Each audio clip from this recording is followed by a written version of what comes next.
नमस्कार, आप देख रहे हैं नेशनल न्यूज और मैं हूं आपके साथ सत्ताम करीबी कि 76.1 फीसदी मतदान हुआ और उसके बाद कई जगह से हिंसा की खबरें आई। ईवीएम गड़बड़ी को लेकर भी कई जगह सवाल उठे, लेकिन जिस तरीके से वहां पर मौत हुई और इस बात को लेकर कहीं ना कहीं बहुत बड़े सवाल उठ रहे हैं। चुनाव आयोग भी कुछ देर के लिए जो है मतदान को रोक दिया था। इसी मुद्दे को आज हम बारीकी से बात करेंगे, इस पर हम चर्चा करेंगे। हमारे साथ आज बेहद खास मेहमान हमारे साथ मौजूद है। ऋचा शर्मा जो यूथ कांग्रेस के प्रवक्ता हमारे साथ मौजूद है। दूसरे बेहद खास मेहमान जावेद आलम जो टीएमसी के नेता है वो हमारे साथ मौजूद है। तीसरी खास मेहमान जागृति राही जो सोशल एक्टिविस्ट है वो हमारे साथ मौजूद है। आप सभी मेहमानों का हमारे खास कार्यक्रम में जुड़ने के लिए बहुत बहुत शुक्रिया। Thank you. इस चर्चा की शुरुआत जावेद आलम मैं आपसे करना चाहूंगा। सर, बंगाल में क्या हो रहा है? ये हिंसा हो रही है, लोग की मौत हो रही है, ईवीएम गड़बड़ी हो रही है, सवाल उठ रहे हैं टीएमसी पर। हाँ, बोल रहे हैं कि ये सवाल तो टीएमसी पे नहीं आना चाहिए। आप लोगों ने देखा है कि आज भी 4 जो है टीएमसी के सपोर्टर्स को जो है सीआरपीएफ की गोली से मारा गया है। और टीएमसी तो चाह रही है कि बिल्कुल पीसफुल तरीके से इलेक्शन हो, और इलेक्शन चूंकि सेंट्रल फोर्स के अंडर में ही किया जा रहा है और इलेक्शन कमीशन के अंडर में, तो इसमें टीएमसी का तो कुछ करने का नहीं है। जितना हिंसा हो रहा है या जो किया जा रहा है मिसयूज ऑफ पावर, वो तो बीजेपी की तरफ से किया जा रहा है, सेंट्रल फोर्स की तरफ से किया जा रहा है। टीएमसी तो कहीं सीन में नहीं है। दीदी की 10 साल सरकार रही है वहां पर, तो आपको भी तो लॉ एंड ऑर्डर को संभालना पड़ेगा ना, क्योंकि एक दूसरे पर आरोप लगाते हैं। बीजेपी पार्टी लगाती है टीएमसी पर, टीएमसी बीजेपी पर लगाती है। नहीं, ये बात सही है कि 10 साल पार्टी पावर में रही है बोल के इन लोगों को टीएमसी पर भरोसा नहीं है। 8 फेज में इलेक्शन कराया जा रहा है कि इलेक्शन निष्पक्ष होगा, इलेक्शन फ्री एंड फेयर होगा। तो आज इतना आप देख रहे हैं कि इतना कम जो है बटालियन सेंट्रल फोर्सेस के आई हुई है और पूरी तरह से मोदी जी, अमित शाह जी छाए हुए हैं। असेंबली वाइज उल्लू की मीटिंग हो रही है। तो यहाँ पर टीएमसी कहाँ बदनाम हो रही है? यहाँ पर लॉ एंड ऑर्डर अगर फेल हो रहा है आज, तो यहाँ टीएमसी कहाँ बदनाम सीन में आ रही है? तो इससे क्या पता चलता है कि किसका लॉ एंड ऑर्डर तो अभी उन्हीं के हाथ में है, टीएमसी के हाथ में तो कुछ है नहीं कि टीएमसी अब अभी अगर कुछ हो रहा है तो अभी तो पूरी की पूरी जिम्मेदारी उन पे आती है। सेंट्रल टीम की आ रही है, इलेक्शन कमीशन की हो रही है। उन लोगों के सामने सेंट्रल फोर्स के रहते हुए भी इतना ज्यादा जो है हिंसा होना, लोगों का सर फूटना, तो ये अगर टीएमसी वालों के साथ हो रहा है या दूसरे वालों के विरोधी के साथ भी हो रहा है, तो इसकी जिम्मेदारी तो सेंट्रल का इसको लेनी पड़ेगी, कमीशन को लेनी पड़ेगी। और कहना कि हम लोग तो इलेक्शन कमीशन को बीजेपी का एजेंट मान रहे हैं आज की तारीख में। चलिए, लौटूंगा मैं आपके पास, लेकिन रीचा मैम मैं आपको चाह रहा हूँ, असम में जाकर के प्रियंका गांधी और राहुल गांधी जाकर के वहां पर चुनाव प्रचार करते हैं, बंगाल क्यों नहीं जा रहे चुनाव प्रचार करने के लिए? पहले ही डर गए क्या? देखिए, राहुल गांधी जी को सत्ता हथियाने का उनको कोई इंटरेस्ट नहीं है। अगर उन्हें सत्ता हथियाने का ही इंटरेस्ट होता तो वो अध्यक्ष पद से इस्तीफा नहीं देते। वो शुरू से बहुत सी चीजों के लिए जो जो देश में अभी तक जिन चीजों के लिए भी वो एक तरह से भविष्यवाणी करते रहे, वो सारी चीजें सच हुई हैं। और रही बात उनके बंगाल जाने की या ना जाने की, देखिए यहाँ पर जो लड़ाई है वो ममता दीदी के बीच में और बीजेपी के बीच में है, और ऑलरेडी इतना हिंसात्मक बना दिया गया है इस चुनाव को, क्योंकि कहीं ना कहीं हमको ये लगता है कि बीजेपी बाय हुक और क्रोक जहां पर उनकी सत्ता नहीं है उस जगह पे वो सत्ता हथियाना चाहती है। मैं एक सवाल ये करना चाहती हूँ कि ऐसा क्यों होता है, जिन राज्यों में बीजेपी नहीं होती वहां पर ही हिंसा क्यों होती है? ये जो चुनावी प्रक्रिया है, शुरू से फ्रॉम द डे वन, जब से उन्होंने बंगाल को हथियाने की कोशिश करी है, तब से वो इसी तरह की टिप्पणियां भी दे रहे हैं, चाहे वो अमित शाह हो, चाहे मोदी जी हो, बीजेपी के जितने भी लीडर्स हैं, यहाँ तक कि ईवीएम की मशीनें तक उनके लीडर्स की गाड़ियों में मिली हैं। तो ये बहुत साफ तौर से जाहिर है कि ये जो जितनी भी षड्यंत्र रचा जा रहा है वो बीजेपी रच रहा है। और इलेक्शन कमीशन डेफिनेटली, जैसे आलम जी ने बोला, इलेक्शन कमीशन आज से नहीं, पिछले 6 सालों से इलेक्शन कमीशन टिका हुआ है। हमारे देश की अगर मीडिया, जो मैं मेन स्ट्रीम मीडिया की बात कहूंगी, अगर मेन स्ट्रीम मीडिया सही अपना काम कर रही होती तो आज बीजेपी जिस तरह से दंगे कर करके देश में उन्होंने जिस तरह से एक धार्मिक उन्माद मचा रखा है, जिस तरह से उन्होंने धर्म के नाम की राजनीति कर रखी है, और फिर भी वो पावर में आ जाते हैं, इतने दंगे करवा के, इतनी हत्याएं करा के वो पावर में नहीं होते, क्योंकि हमारे देश की मीडिया बिकी हुई है, हमारा इलेक्शन कमीशन बिका हुआ है। रही बात ऑपोजिशन की, देखिए ऑपोजिशन अपना काम कर रही है, जहां जहां उनको लगता है, जो जो वो कर सकते हैं वो कर रहे हैं, लेकिन मैं पर्सनली समझती हूँ कि बंगाल की राजनीति को इतना गंदा बना दिया गया है, और ये डेफिनेटली बीजेपी की ही साजिश है, क्योंकि बाय हुक और क्रूक उनको वहां की सत्ता हथियानी है। बहुत बड़े इल्जाम लगा रहे हैं बीजेपी पार्टी पर, लेकिन आऊंगा मैं आपसे वो भी समझने की कोशिश करूंगा। जागृति मैम, मैं आपसे समझना चाह रहा हूं, आज जिस तरीके से बंगाल में हिंसा हुआ और उसके बाद उसमें 4 लोगों की मौत हो जाती है, हालांकि टीएमसी के नेताओं का आरोप है कि 8 लोगों की मौत हुई है, जिम्मेदारी किसकी थी मैम? मैं आपसे समझना चाह रहा हूँ।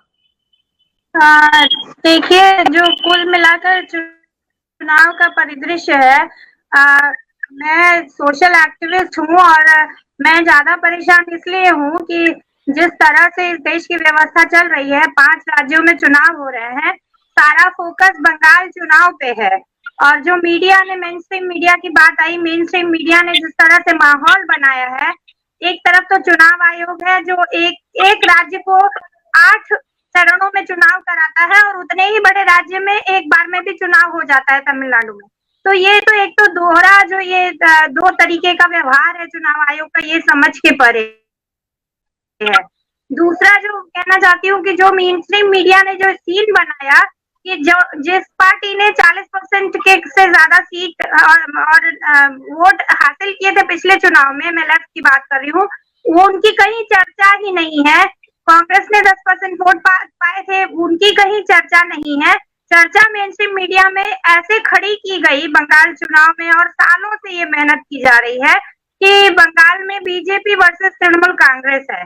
वो तृणमूल कांग्रेस को भी शायद ये सूट करता है और बीजेपी को सूट करता है कि ये दोनों के, जबकि सबको मालूम है कि बीजेपी का वहां कोई आधार नहीं था, 3-4 सीटें मुश्किल से जीतने वाली पार्टी थी। तो ये कैसे हो गया? मीडिया के माध्यम से, कि आयोग के माध्यम से, कि सेंट्रल टीम के माध्यम से, सत्ताधारी पार्टी के, कि बीजेपी वर्सेस तृणमूल कांग्रेस बना दिया गया चुनाव को।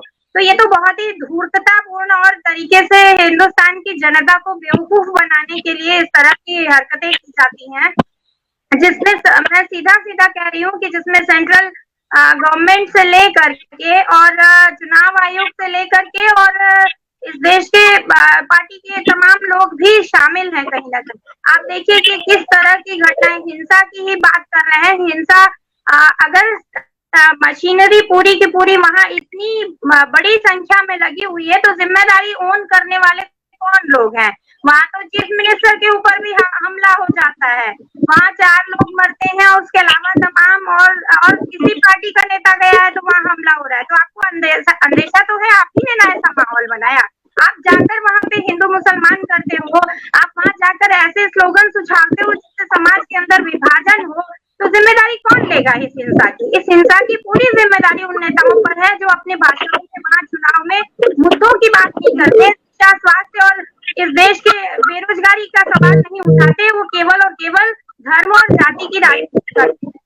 अजीब बात है कि चुनाव आयोग इस कदर सोया हुआ है कि उसे नहीं दिख रहा कि जिस देश में, जिस राज्य में चुनाव हो रहा है, उसी राज्य में, उसी के बगल, जिले के बगल में जो है जाकर के मतलब गृह मंत्री और प्रधानमंत्री तक सभाएं करते हैं। उस टाइम पे जब कोरोना की वजह से 5 लोगों से ज्यादा ना मिला जाए, एक जगह पे ना जुटा जाए, ये एडवाइजरी जारी हो रही है।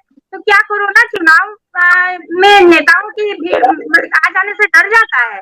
जो लाखों की भीड़ आप इकट्ठा कर रहे हो, इसके बिना क्या चुनाव नहीं हो सकता था?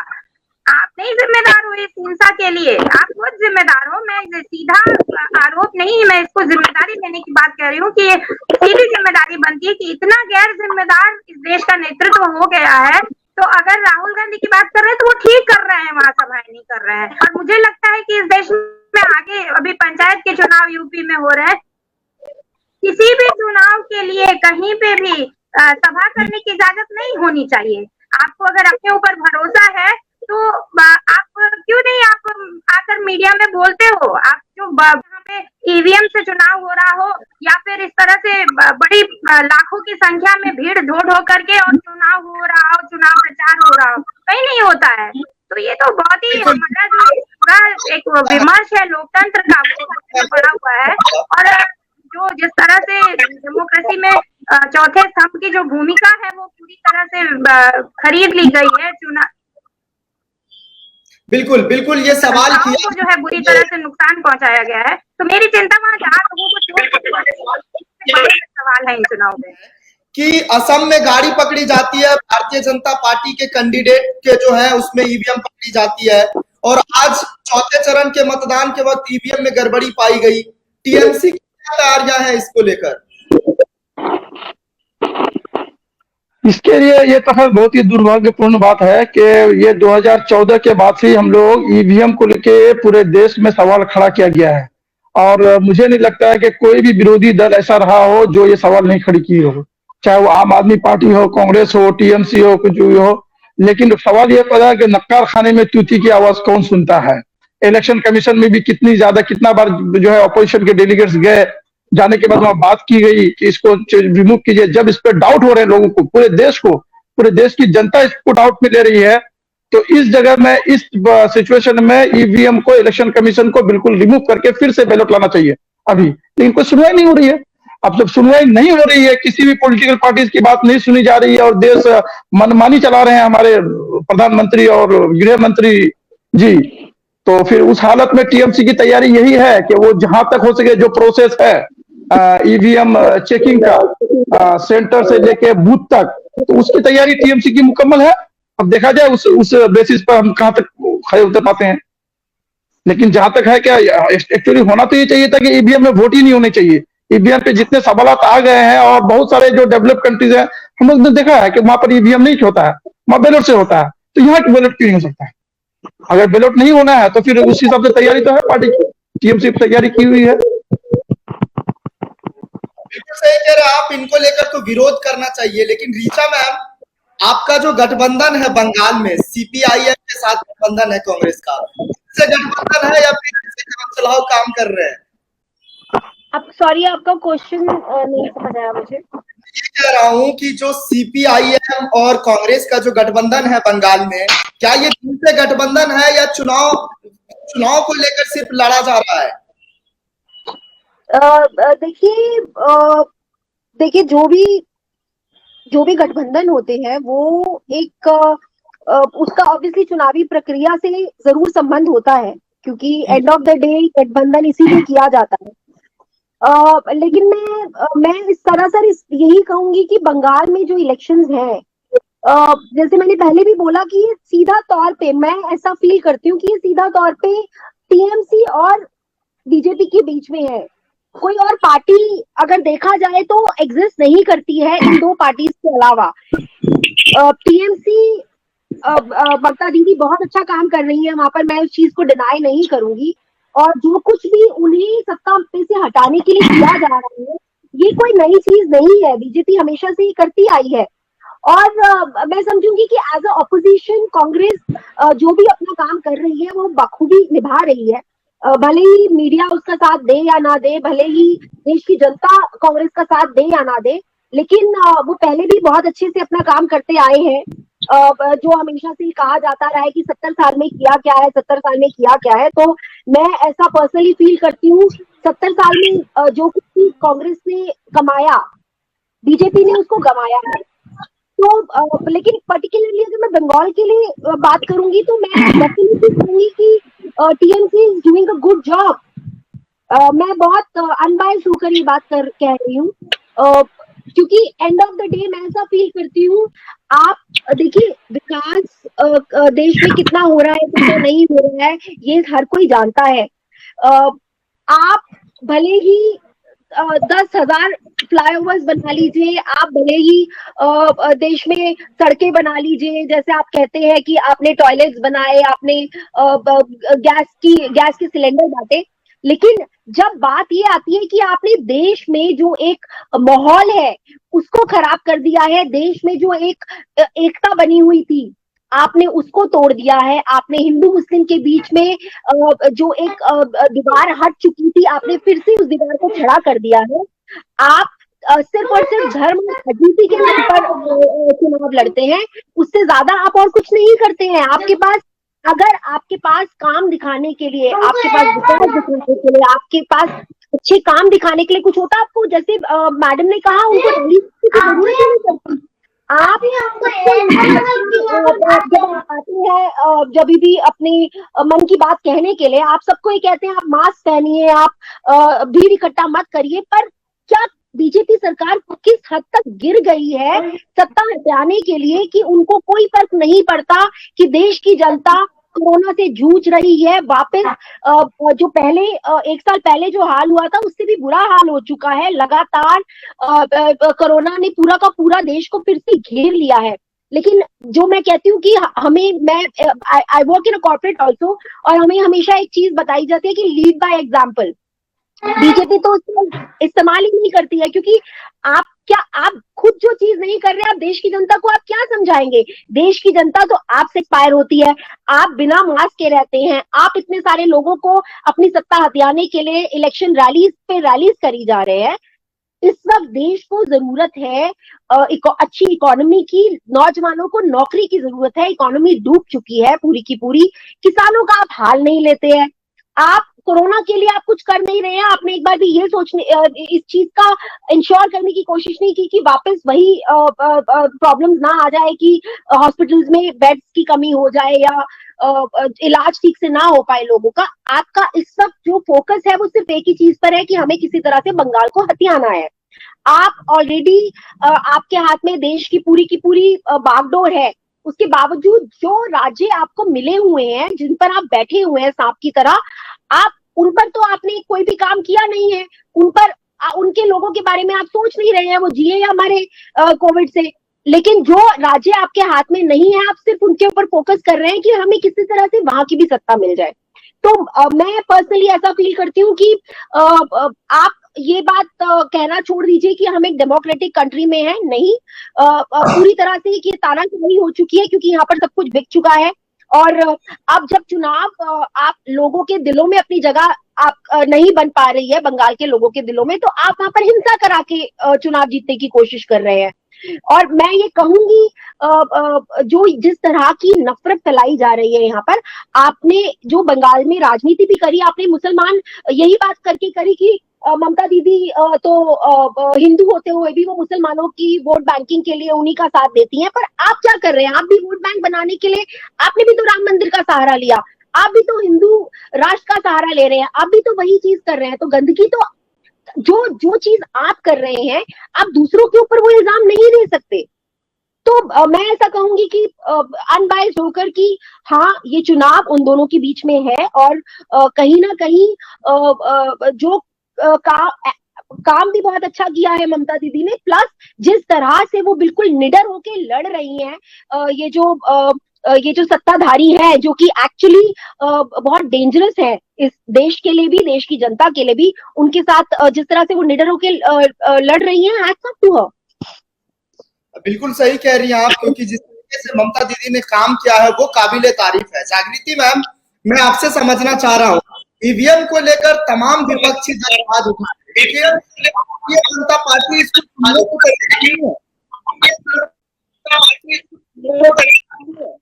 देखिए, सवाल ईवीएम को लेकर ही जो सवाल उठा रहे हैं वो केवल विपक्षी दल नहीं, वो जनता भी उठा रही है। आप कोई भी चुनाव हो, देखिए कि लोग ये शिकायत करते हुए आपको मोहल्ले दर मोहल्ले मिल जाएंगे, गांव दर गांव मिल जाएंगे कि भाई हम तो वोट डालने गए तो या तो हमारा नाम गायब था बहुत बड़ी संख्या में, और या फिर यहाँ पे ये शंका हो जाती है कि हमने वोट तो डाला नहीं इतनी बड़ी संख्या में। इतना सारा नाराजगी लोगों का जमीन पे दिखाई देता है, और आखिर में वो हो कैसे जाता है कि रिजल्ट कुछ और आ रहा है, तो लोग अचंभित हो जाते हैं। पिछले चुनाव में भी ये हुआ, और हर चुनाव दर चुनाव ये होता है। दूसरा, ये शंका है खुद गृह मंत्री जो है हमारे, वो पैदा कर देते हैं, क्योंकि वो पहले से उद्घोषणा कर देते हैं हर चुनाव के पहले कि वो 200 सीट जीतने जा रहे हैं।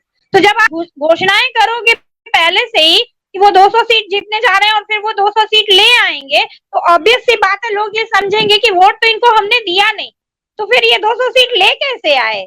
बिहार का चुनाव अभी अभी हुआ उदाहरण है कि इन्होंने जितनी कम मार्जिन की सीटें थी वहां पे जबरिया जीत दर्ज कराई। एक दो नहीं, 7 राज्यों में विपक्ष की सरकारें जब मतलब छीन के, खरीद के, गिरा के, कुछ भी करके अपनी सरकार बनवाई।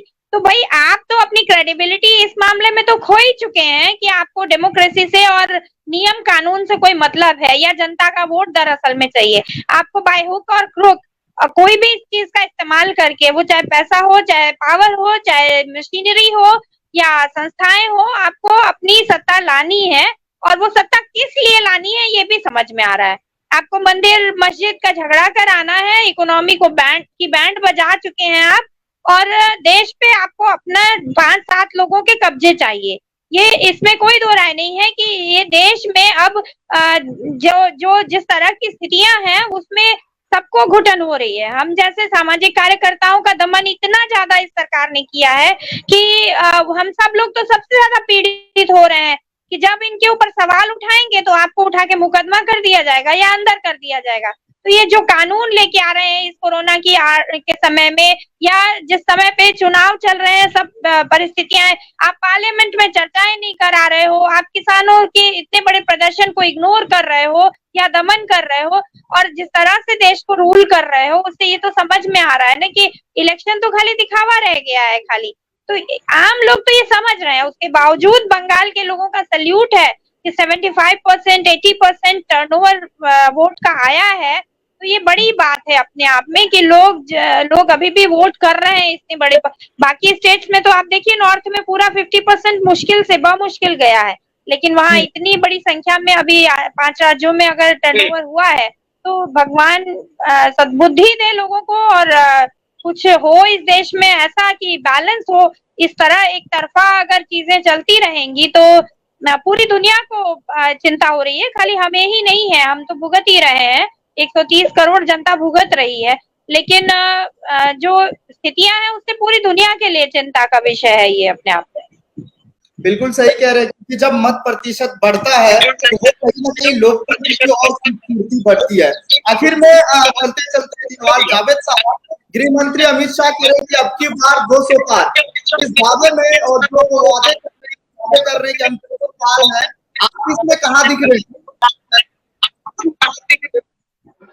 जी, पहले वाला तो 200 पार, और दूसरा वाला क्या बोले? आप इस दावे में कहाँ दिख रहे हैं? आप 200 पार, आवाज कट रही है। जी, आपकी बार 200 पार जी। और दूसरा आपने क्या बोला? इस दावे में कहाँ दिख रहे हैं? आवाज कहाँ दिख रहा है? जी। नहीं, ये दावा बिल्कुल खोखला है। ये लोगों को वर्गलाने का और लोगों के अंदर ये कॉन्फिडेंस जता के उनकी जो 50 सीट भी नहीं आ रही है उससे उसको थोड़ा बढ़ाने का यही एक षड्यंत्र कह सकते हैं आप। और अभी भी हम लोग कह सकते हैं दाव के साथ। सबसे पहले तो हम जो है जागृति मैम और ऋचा मैम, इन लोगों का मैं टीएमसी की तरफ से, चूंकि मैं टीएमसी का कार्यकर्ता हूं, कि शुक्रिया अदा करता हूं कि बंगाल की स्थिति को इन लोग बखूबी समझे हैं। और मैं सुन रहा था इन लोग की बातें, ये लोग दूर में ही बैठी हुई हैं, लेकिन दूर से ही वो फील कर रही है कि बंगाल में क्या हो रहा है और किस तरह से दीदी अपने पूरे सैनिक के साथ अपने जोर और शोर से इसके खिलाफ लड़ाई में उतरी हुई है। और ये लड़ाई उनकी आज की नहीं है। बहुत हम लोगों ने देखा कि बहुत सारे लीडर्स ऐसे हैं अपोजिशन जो खामोशी अख्तियार किए थे मोदी जी के खिलाफ, अमित शाह के खिलाफ, लेकिन वो शुरू से ही जब यहाँ इलेक्शन नहीं था तब भी वो लड़ाई लड़ रही है और जम के लड़ रही है कि इस तरह से जिस तरह से जो है ध्रुवीकरण किया जा रहा है और जात पात के नाम पे, हिंदू मुस्लिम के नाम पे पूरे देश को बांटा जा रहा है। डेवलपमेंट का कहीं कोई दूर दूर तक नजर नहीं आता है कि डेवलपमेंट के बारे में 135 करोड़ की जनता का प्रधानमंत्री और गृह मंत्री, और पूरी दुनिया में जिस तरह से अभी जो है कोरोना के लेके और बाकी सब चीज को लेके जो पूरी आर्थिक पोजीशन खराब है, उस जगह में प्रधानमंत्री को चाहिए था। और आज की तारीख में जब हम लोग देख रहे हैं कि कोरोना जो सेकेंड वेव इतनी तेजी से और इतना मैंने खतरनाक तरीके से बढ़ रहा है, तो अभी इसको गौर करना चाहिए कि एक स्टेट में 9 करोड़ या 10 करोड़ की आबादी है, सरकार आई नहीं है। जैसे ऋचा मैम ने कहा कि राहुल गांधी को यह फर्क नहीं पड़ता है कि वो सरकार सत्ता आए या सत्ता नहीं आए, लेकिन उसका मकसद है कि भाई जहां भी हो फ्री एंड फेयर इलेक्शन हो, लोगों अपनी राय दे पाए, लोग अपनी राय से इलेक्शन करें। चूंकि यहाँ पर बंगाल में हम देखते हैं कि टीएमसी और बीजेपी के अंदर ही जो है मूल मुकाबला है, तो उसने दूसरे स्टेट्स में अपना जो है वो किया, अटेंशन दिया, चाहे वो आसाम हो, केरल हो या बाकी स्टेट में, ये बहुत अच्छी बात है। लेकिन अफसोस की बात यह है कि आज की तारीख में देश का प्रधानमंत्री ऐसा नहीं लग रहा है ऐसा कि अगर बंगाल नहीं आया तो उसका कुछ नहीं आया, यानी बंगाल चाहिए, बाय हुक चाहिए या बाय क्रूक चाहिए। और ये स्टेट नहीं आने से ऐसा लगता है कि उनकी प्रधानमंत्री की जो कुर्सी है वो शायद पहले डगमगा जाएगी। तो ये खतरा भी नाहक है, ये खतरा अगर वो है वो सोचता है तो गलत ही सोचता है। दीदी की सरकार बनने दीजिए 2 मई को, उसके बाद ये दीदी ही फिर देश में और दिल्ली में जाके बैठेंगी और जितने विरोधी ताकतें हैं, हम लोग का यकीन है कि तमाम विरोधी ताकतों को एकजुट करके इस सरकार को, जो देश विरोधी सरकार है, जो हिंदुस्तान को पीछे धकेलने वाली सरकार है, इसको वहां से उतारेंगे। और हम लोग 200 का वो है उसका स्लोगन, ये स्लोगन तक रह जाएगा। आप देख लीजिए 2 मई के बाद ये लोग फिर बंगाल की तरफ बात करना तो दूर, बंगाल की तरफ देखना भी पसंद नहीं करेंगे, क्योंकि बंगाली हम लोग मानते हैं कि what Bengal think today India will think tomorrow, Bengal से उसको खाली हाथ लौटना पड़ेगा। चलिए, बहुत बहुत शुक्रिया हमारे खास कार्यक्रम में जुड़ने के लिए आप सभी का। ये वीडियो अगर आपको पसंद आया हो तो इसे लाइक करें, कमेंट करें, शेयर करें और हाँ, हमारे चैनल को सब्सक्राइब करना ना भूलें ताकि देश विदेश से जुड़ी खबरें आप मिस ना करें, क्योंकि कोरोना काल में 2 गज दूरी, मास्क है जरूरी।